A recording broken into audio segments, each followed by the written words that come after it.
Bonjour, c'est Ursule encore. On est le 16 décembre 2021. Alors, je viens sur la trompette ce matin encore et je viens proclamer le retour de notre Seigneur Jésus-Christ. Soyons tous bénis. Alors, aujourd'hui, je viens parler de Dieu arrachera tout arbre qu'il n'a pas planté. Amen et Alléluia. Alors, allons-y regarder Matthieu 15, et le verset, à partir du verset 12. Matthieu 15, à partir du verset 12.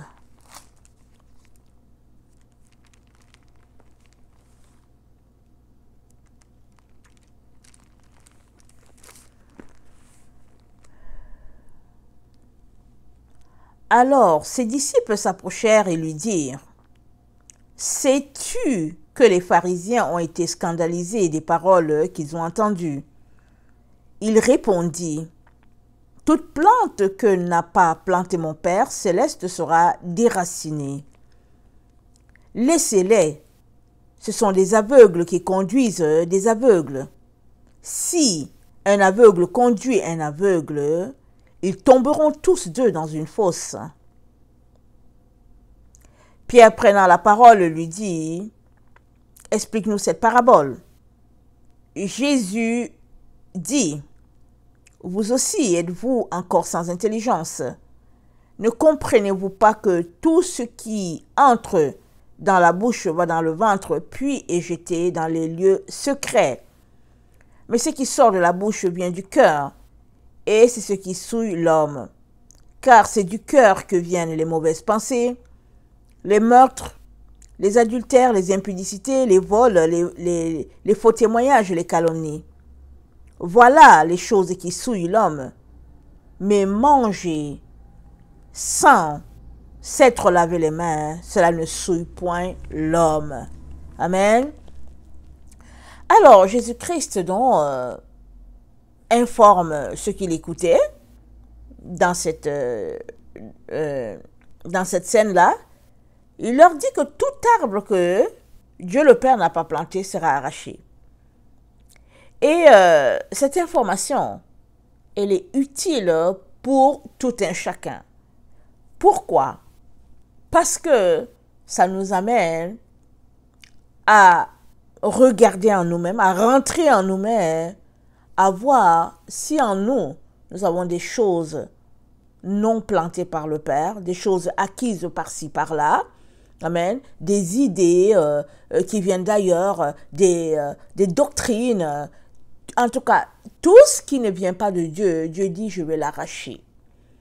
Et cela est d'autant plus important que nous sommes dans cette étape-là où Dieu est en train de rassembler ses enfants et il nous dit de regarder vers l'Est. Amen. Alors, comme je vous ai dit, je ne sais pas si c'est en 2018, où le Seigneur m'a dit de regarder vers l'Est. Et je ne savais pas c'est quoi l'Est, je ne savais pas c'est quoi l'Ouest. Et finalement, dans mes recherches, j'ai vu que l'Est, c'est l'église d'origine, l'église à l'Orient, alors que l'Ouest, c'est à l'église à l'Occident. Et l'église catholique a été rattachée à l'église occidentale, à l'église de l'Ouest, et l'église byzantine, comment on appelle ça, orthodoxe, a été rattachée à l'église de l'Orient. Et l'église orthodoxe, c'est l'église à l'origine mise en place par les apôtres. Amen. Et puis, finalement, il y a eu séparation entre ces églises-là, et puis l'une a opté pour l'Ouest. Amen. Et ce détachement Ouest, ce détachement Est-Ouest fait la différence dans les doctrines. Parce que l'une est directement rattachée à l'église, comment j'ai noté ça, à l'église, à la synagogue, amen, ça c'est l'église de l'Orient, alors que celle de l'Ouest a été détachée, amen, au concile de Nicée, et a été rattachée à Rome. Alors on peut s'arrêter pour dire, mais Rome, est-ce que Rome avait une religion? Est-ce que c'est sûr que Rome avait son dieu, le dieu soleil? Alors, on peut comprendre aussi pourquoi est-ce que on adore le dimanche. Parce que Dieu n'a jamais changé les commandements. Il n'a jamais dit que, bon, maintenant, Jésus étant ressuscité, la prière, ou bien le temps du culte, ce sera dimanche. Non. Il a juste dit, voilà les 10 commandements, hein, et il nous a appelés à les observer. Et Dieu nous a donné 10, pas 9. Alors, si nous choisissons de marcher selon les conseils de Dieu, selon ses consignes, hein, il est donc très important aussi qu'on puisse régler le problème du sabbat. Amen. Parce qu'on ne peut pas marcher clopin, un pied là et puis un pied de l'autre côté, ça ne fonctionne pas. Alors, donc, c'est la raison pour laquelle, là où nous sommes, Dieu nous demande de nous détacher de Babylone. Parce que Babylone est étroitement reliée à l'ouest. Amen. Et quand bien même on serait une église de dénomination protestante, évangélique, pentecôtiste, église des frères, etc., etc., quand bien même on serait d'une telle dénomination, il faudrait que on saisisse que il y a eu, comment on appelle ça, je peux dire divorce, il y a eu séparation. Comment j'ai noté ça? C'est dit au concile, voilà, au concile de Nicée. Amen, j'ai pris le mot dedans sur Wikipédia. Donc, au concile de Nicée, quand ils se sont retrouvés, ils ont dit, on accorde à l'Église son indépendance de la synagogue. C'est ça qu'ils ont dit. Ils ont dit, on accorde à l'Église son indépendance par rapport à la synagogue. C'est-à-dire, ils ont détaché l'Église pour laquelle Jésus-Christ est mort. Ils l'ont détaché, ils l'ont coupé. Ils ont coupé ses liens avec sa mère patrie. Amen. Et ils ont dit qu'elle est indépendante. Or, c'est le contraire, n'est-ce pas? En coupant les liens de l'Église avec la synagogue, ils l'ont rendue orpheline. Si bien que l'Église donc s'est accrochée finalement. Il y a eu beaucoup de meurtres, il y a eu beaucoup, d'opposition. Et puis l'Église s'est accrochée finalement à la loi du plus fort qui était là, hein, et finalement c'est la force de l'Église catholique qui s'est imposée. Et puis, elle a été appelée catholique parce que ils ont dit que cette Église-là sera répandue sur toute la terre. C'est pourquoi ils l'ont appelée catholique. Et alors, donc voilà, une Église qu'on détache de la synagogue, de l'Église mère, on la détache, on l'accroche à Rome, et là, on la baptise une église catholique parce qu'elle sera répandue sur toute la terre. Donc, et c'est aussi, après ce concile-là, il y a le concile de Nicée, après je pense qu'il y a le concile de Constantinople, c'est là aussi qu'ils ont décrit, qu'ils ont défini le dogme de la Trinité. Parce qu'avec les apôtres, il n'y avait pas le dogme de la Trinité. Amen, il n'y avait pas ça. Ça a été défini, ça a été établi là, après le concile de Nicée, je pense à celui de Constantinople. Ils se sont réunis pour établir un dogme de Trinité. Et même, regardez, ils disent que le dogme de Trinité a été établi sous l'impulsion de l'empereur Constantin. C'est sous son impulsion. C'est pas sous la directive du Saint-Esprit. C'est pas sous l'orientation des apôtres. Non, non, non. C'est sous l'impulsion de l'empereur Constantin. Alors, c'est pour vous dire tout ce qui a été forgé, amen, dans l'Église. Et puis, l'Église dont a été entachée de beaucoup de choses, de doctrines, de dogmes qui n'étaient pas à la base, juste dans le but de l'éloigner de ce qu'elle était à l'origine. Et le Seigneur nous dit que tout arbre que Dieu n'a pas planté sera arraché. Alors, si toi et moi nous comprenons ça, il est en train de nous dire de retourner à l'arbre. Amen. Là où l'arbre a été planté, de retourner, de nous accrocher là-bas. Parce que si nous lisons Romains 11, nous avons été greffés à l'arbre qui est Israël. C'est là-bas que nous avons été greffés. Jusqu'à ce que le temps des nations arrive. Et après le temps des nations, parce que quand Dieu nous a greffés à l'arbre, amen, qui est Israël, amen, Israël a été comme, pas oublié, mais Dieu s'est tourné vers les païens afin qu'ils puissent entrer. Amen, ça fait 2000 ans de cela. Et dans Romains 11, Paul nous explique que vient le temps où finalement, il va encore reconnecter Israël, amen, à la branche, amen. Et il dit, quand ce temps-là arrivera, tout Israël sera sauvé et que la porte de la grâce sera arrêtée. Alors il nous dit que si toi tu subsistes par grâce, il ne faut pas t'enorgueillir. Au contraire, tu dois faire très attention parce que Dieu t'a fait grâce. Et la grâce, ce n'est pas la grâce de péché. La grâce, ce n'est pas la grâce de, entre guillemets, se foutre de ce que Dieu nous demande. C'est-à-dire que la grâce, ce n'est pas de mépriser Dieu. Amen. Et puis faire à notre tête, et puis dire que bon, anyway, Dieu me pardonne et tout. Non, non. La grâce, c'est de réaliser que le salut était pour les descendants d'Abraham et que là, par grâce, il est maintenant pour quiconque aimerait de ce Jésus-là. Alors, quand tu te rends compte que tu ne faisais pas partie de ceux qui devaient être sauvés et que maintenant Dieu t'a fait grâce, tu ne t'enfarges pas, n'est-ce pas, dans les situations d'égarement. Au contraire, tu cherches la face de Dieu pour que, au fait, tu puisses rester accroché, connecté, amen, à ce Dieu-là. Amen, coûte que coûte. Alors, Dieu nous dit que tout arbre que le Père n'a pas planté sera arraché. Alors, il nous parle dans Ésaïe 48, le verset 20,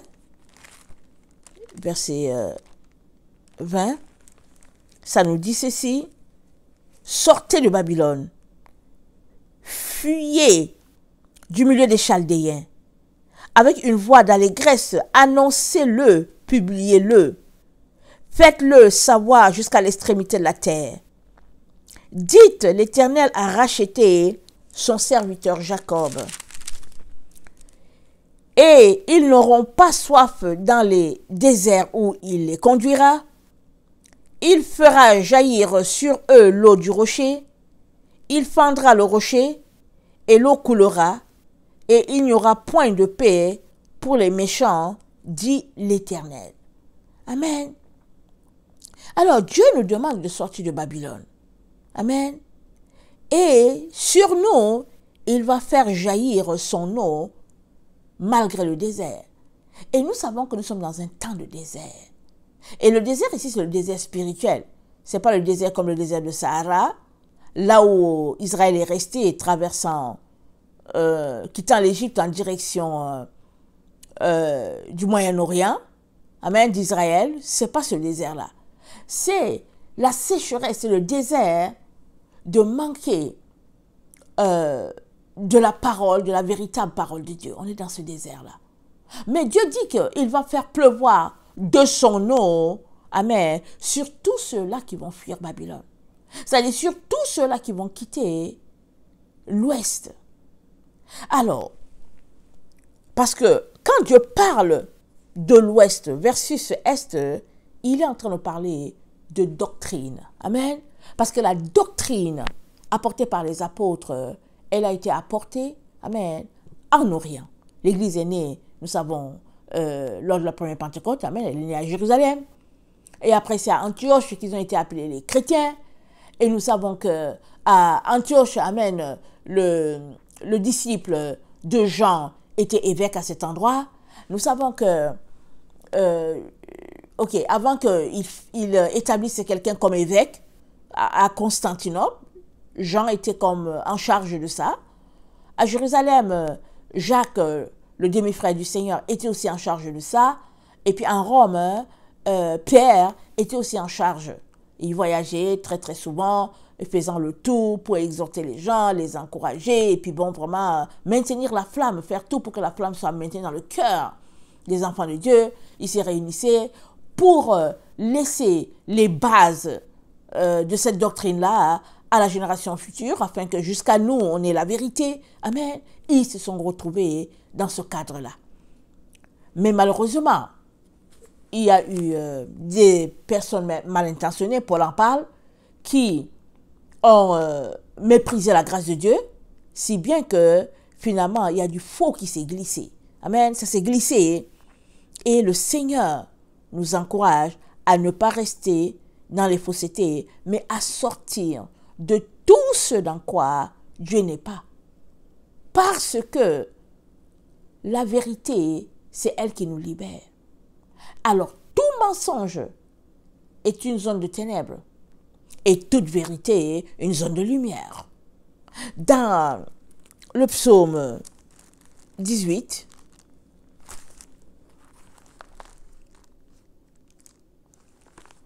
le verset 30, c'est dit, le psaume 18, le verset 30, c'est dit, avec toi, je me précipite sur une troupe en armes, avec mon Dieu, je franchis une muraille. Alors, des murailles sont dressées devant les enfants de Dieu, des murailles ont été établies dans la vie, sur le chemin des enfants de Dieu, et ça c'est depuis le 2e, 3e siècle, quand ils ont décidé de disperser ce que Dieu a établi. Amen. Des murailles. Mais sur toute personne qui écoute ce que Dieu dit, la muraille est ôtée. Pourquoi? Parce que si tu écoutes, ça veut dire que tu es en train de marcher sur le chemin que Dieu t'indique. Et on est dans le temps où Dieu nous dit, c'est-à-dire il nous connecte à la vérité, il nous ramène à la vérité, et il est donc important qu'on suive les sentiers que lui, il a établis. Ces sentiers à lui. Amen. Parce que, ok, on connaît ce proverbe-là qui dit, la vérité, non pas la vérité, le mensonge 1000 fois répété devient une vérité. Alors, c'est dans ça qu'on est. On nous a tellement raconté un mensonge que finalement, on a connecté à cela et on est resté là-dessus en se disant que bon, voilà, c'est cela qui est la vérité. Parce que finalement, le mensonge est devenu la vérité. Or, on est dans les temps où Dieu est en train d'enlever tout voile. Amen. Il est en train d'enlever le rideau. Amen. Qui nous sépare de l'autre côté. Amen. De la montagne. Et il nous demande de marcher sur les sentiers que lui, il a déjà établis. Amen. Afin que nous ayons le maximum de lumière, le plein de lumière. Alors, dans le psaume 19, le verset 7, c'est dit, il se lève à une extrémité des cieux et achève sa course à l'autre extrémité. Rien ne se dérobe à sa chaleur. La loi de l'Éternel est parfaite, elle restaure l'âme. Le témoignage de l'Éternel est véritable, il rend sage l'ignorant. Amen. Le témoignage de l'Éternel, c'est lui qui est véritable. Amen. Et ici, Dieu nous donne un témoignage. Et son témoignage, c'est quoi? C'est qu'il nous dit, retournez à l'Est. Ça, c'est le témoignage de l'Éternel. Quelqu'un qui vit au 21e siècle, il ne peut pas savoir qu'il y a une affaire d'Est ou Ouest. Moi, je ne peux pas savoir ça. Je ne peux pas savoir que bon, voilà, et tout. Non. Et ça, c'est le témoignage de l'Éternel. Et il dit, est véritable. Il rend sage l'ignorant. C'est quoi l'ignorance? L'ignorance, c'est les ténèbres. C'est des couches de noirceur. C'est de l'aveuglement, l'ignorance. Alors, quand Dieu lui-même vient rendre témoignage à ton esprit et qu'il te dit, passe plutôt par là, parce que regarde, l'histoire a été entachée et puis voilà ce qui s'est passé. Quand il fait ça, il est en train de te sortir des ténèbres. Et toi, en réponse, tu dois accepter.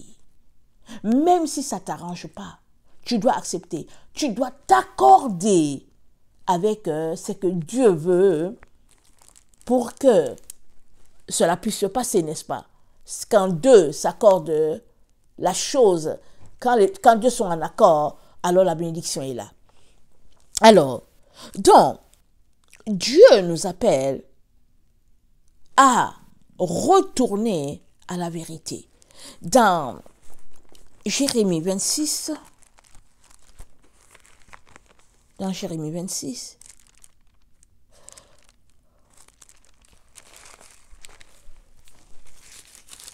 Il est dit ceci, au verset 13, dans Jérémie 26, c'est dit, « Maintenant, reformez vos voies et vos œuvres.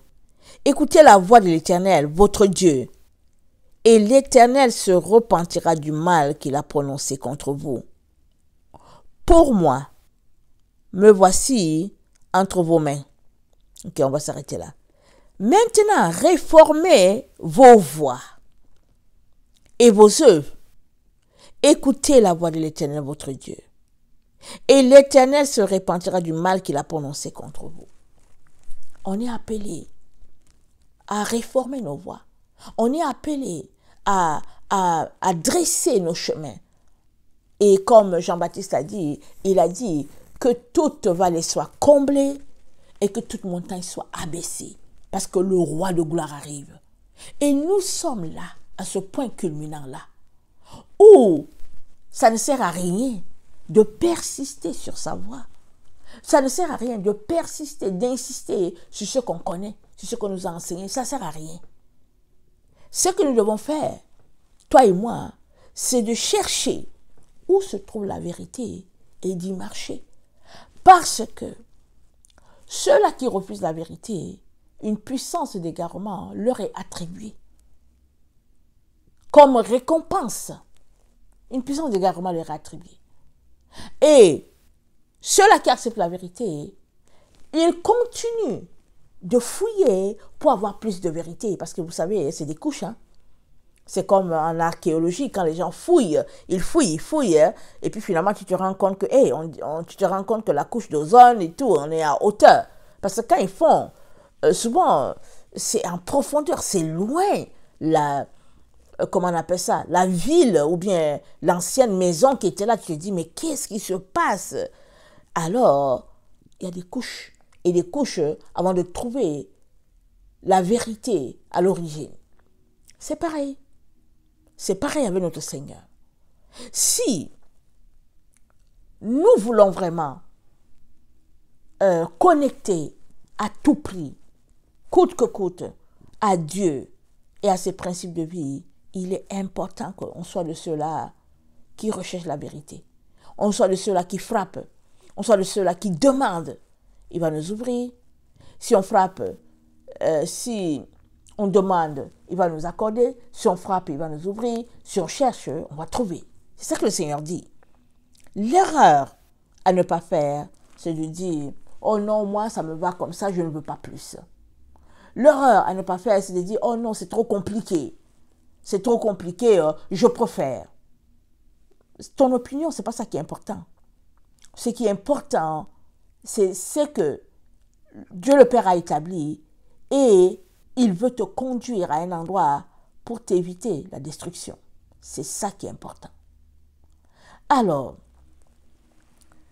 notre Dieu, Amen, nous exhorte, nous ses enfants, à nous accrocher à l'arbre qu'il a planté. Et l'arbre qu'il a planté, c'est Israël. C'est Israël. Je ne le redirai pas assez. Et souvent, en tout cas pour nous les gens du 21e siècle, cette notion-là, elle est très lointaine, n'est-ce pas? Surtout qu'on a été éduqué, coupé, c'est-à-dire, quand tu lis la Bible ou bien quand tu te retrouves dans le milieu chrétien, on va dire que, oh non, ça c'est les Israélites. On dit, oh non, non, non, ça c'est les catholiques. Oh non, ça c'est les protestants. Ça dit que tout est divisé en compartiments. Mais Dieu ne nous a pas divisés. Il y a un seul Dieu. Il y a un seul Seigneur. Il y a un seul médiateur entre Dieu et les hommes. Il y a un seul, ça dit que il y a un seul Dieu. Amen. Il est béni éternellement.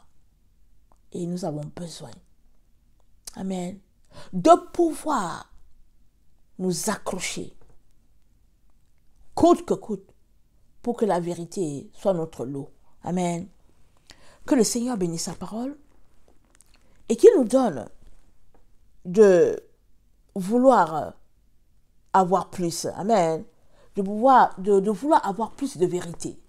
Parce que plus tu as la vérité, plus ta compréhension est au beau fixe, et mieux tu peux aider d'autres personnes. Amen. Que le Seigneur bénisse sa parole. Je vous aime beaucoup et Dieu davantage. Maranatha, Jésus revient. Amen et amen. Soyez bénis. Alléluia.